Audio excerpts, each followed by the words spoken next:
Continuando então o conteúdo, a gente já viu essa primeira unidade aqui do capítulo, certo? Onde a gente fala um pouquinho sobre espaço geográfico e os conceitos.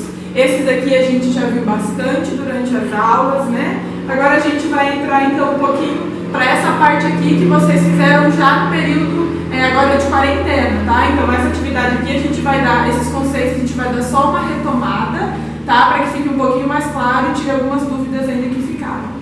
Então aqui a gente vai tratar um pouquinho sobre o processo de cartografia da geografia. Então agora aqui a gente vai tratar bastante sobre a parte burocrática de mapas, né? Como funciona a confecção de um mapa, né? Os processos que eles envolvem, ok?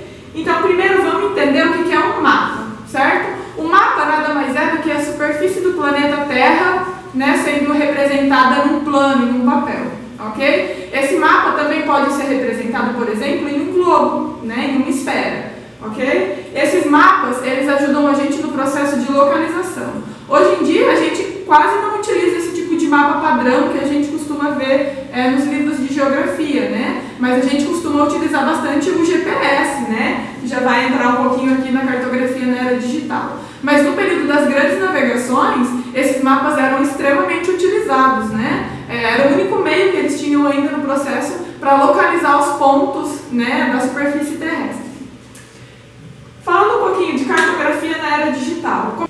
Então, hoje em dia a gente utiliza muito a utilização do GPS, tá? Esse GPS facilita a questão do deslocamento, uma vez que a gente encurta distâncias, né, às vezes períodos, rotas que a gente ia fazer ia demorar muito mais tempo quando a gente tem acesso a esse tipo de mapa, né, que a gente encontra nos GPS. Ele sempre vai dar uma rota alternativa, uma rota mais curta, para a gente poder fazer esse deslocamento. Então, ele é largamente utilizado nos dias de hoje.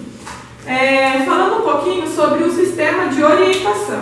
Esse daqui é um conteúdo que vocês já viram no ano passado, a gente vai dar uma retomada bem rápida, que é então sobre a Rosa dos Ventos. Vamos só lembrar o que é, né? Coloquei o desenho aqui bem pequenininho, só para vocês entenderem o que significa, né, o desenho da Rosa dos Ventos.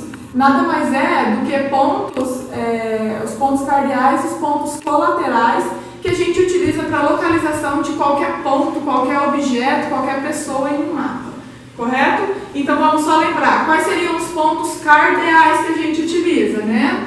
A gente tem norte, sul, leste e oeste, correto?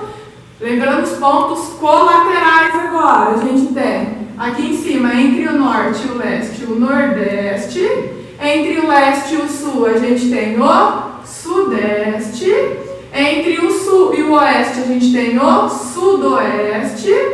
E entre o oeste e o norte, a gente tem o noroeste. Correto? Só para a gente dar uma retomada bem rápida desses conceitos. Só retomando muito curtamente, qual que é a finalidade de uma Rosa dos Ventos? Localizar qualquer ponto em um mapa, ok? A gente consegue saber daí certinho a localização. Se ele está a norte de tal coisa, se ele está a sul do oceano, se ele está a leste do continente tal, ok? Então essa é a finalidade principal da Rosa dos Ventos. Falando um pouquinho sobre coordenadas geográficas, né? Esse é um assunto bem legal que a gente costuma tratar em sala de aula, é um assunto que os alunos gostam bastante depois que eles entendem, porque o conceito geral é um pouco complicado, tá? O que seriam as coordenadas geográficas? Imaginem o globo como se fosse todo quadriculado, tá? O que seriam esses quadriculados? A gente tem linhas que ficam na vertical e linhas que ficam na horizontal. Então essas linhas seriam as coordenadas geográficas. Todas essas linhas que ficam na vertical, a gente chama ela de longitude. Todas as linhas que ficam na horizontal, a gente dá o nome delas de latitude. Qual que é a finalidade dela? Ela vai entrar também nesse conceito de cartografia na era digital. Quando a gente procura em um GPS, por exemplo, e a gente digita lá o local que a gente quer, como ele vai fazer a busca desse local? Através de coordenadas geográficas que já são pré-programadas dentro do aplicativo. Tá? Então, por exemplo, eu quero ir, a gente costuma pesquisar sempre da maneira mais fácil, né? Por exemplo, eu quero ir para Maringá, então você digita no GPS e ele manda a direção. Mas você poderia, por exemplo, pesquisar pontos específicos, né? Que são utilizados mais para aviões e navegação.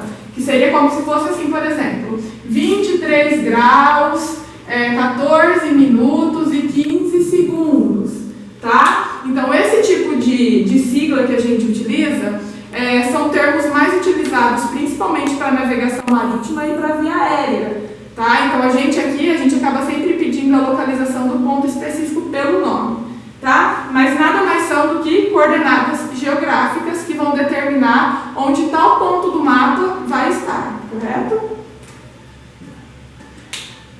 Entrando um pouquinho nesse assunto que também é muito bacana, as zonas térmicas da Terra. Fiz um esboço aqui do lado bem simples para vocês entenderem.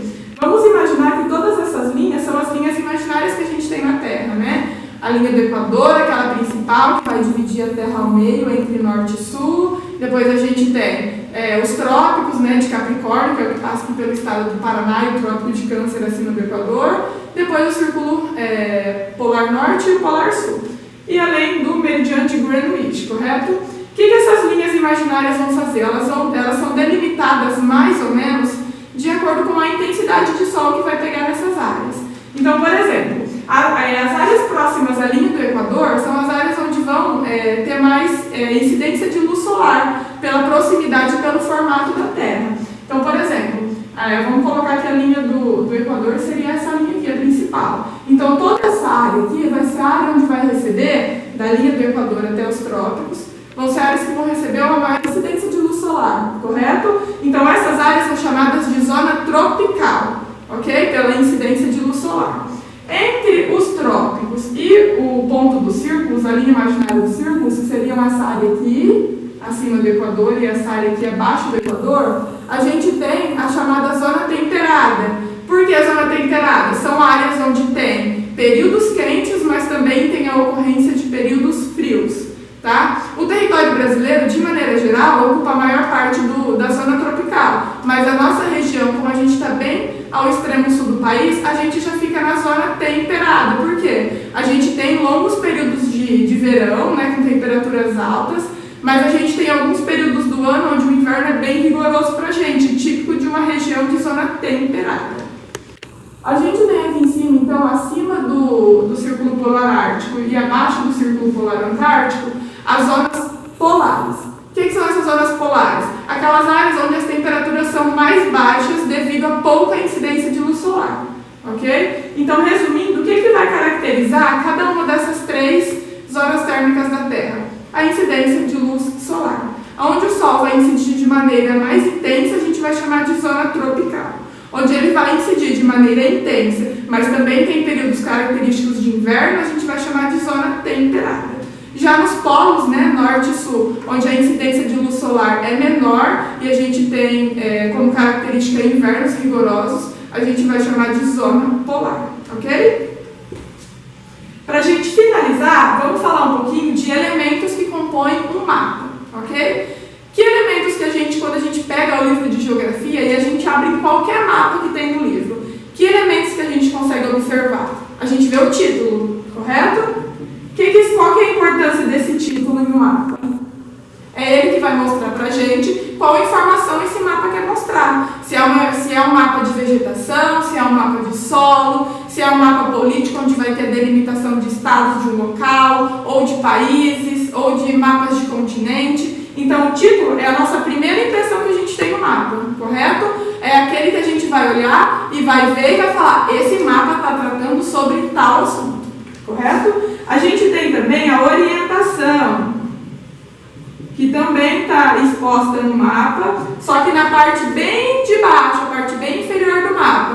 O que seria essa orientação? Normalmente, a gente vai ter esse modelinho de rosa dos ventos, tá? Em alguns mapas, não tão detalhado como esse que eu coloquei, né, com os pontos cardeais colaterais. Normalmente, ele vai ter esse símbolo aqui apontando uma setinha para cima, com o norte, por exemplo, para a gente saber onde seria a região norte. Uma vez que a gente sabe onde é o norte, a gente, na prática, já consegue saber onde seriam os outros pontos cardeais colaterais. A gente tem a legenda desse mapa, também é um elemento importante. Por que a legenda? A legenda, a gente vai conseguir observar quais elementos compõem esse mapa. Então, por exemplo, quando eu peço para vocês olharem o mapa lá onde está falando dos estados e as capitais, Muitas vezes vocês têm dúvida, professor, esse nome aqui é o estado ou esse nome aqui é o nome da capital? O que a gente faz? A gente recorre à legenda, certo? Normalmente o estado está escrito com uma letrinha maior e a capital está sempre acompanhada de uma bolinha, assim, que mostra onde é a capital desse estado. Então, que informações que a gente consegue retirar? Quando a gente olha na legenda.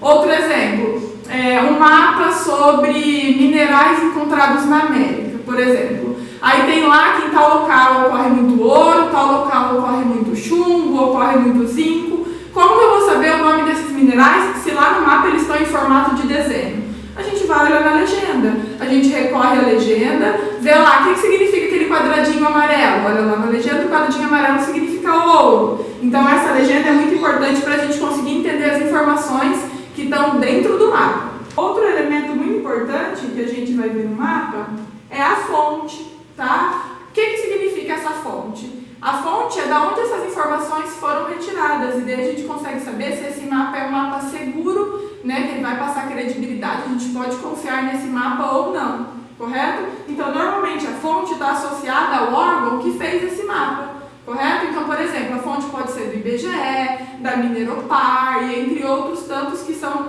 órgãos no território brasileiro que trabalham com a criação de mapas, correto? Por último, a gente tem mais um elemento que seria a escala. Assim como a gente viu já no resumo anterior, a gente viu em sala o que é a escala, nada mais é do que o espaço sendo ampliado ou o espaço sendo reduzido. De maneira geral, o mapa vai mostrar o espaço sendo reduzido. Quantas vezes, né, tantos centímetros do mapa equivalem à realidade. Então, por exemplo, a cada 1 centímetro do mapa equivale a 100 quilômetros na realidade. Ok? Então, esses são os principais elementos que compõem o mapa. São elementos que são visíveis e de fácil acesso quando a gente observa um mapa, né, na apostila, mas que a gente precisa entender o conceito de cada um deles para a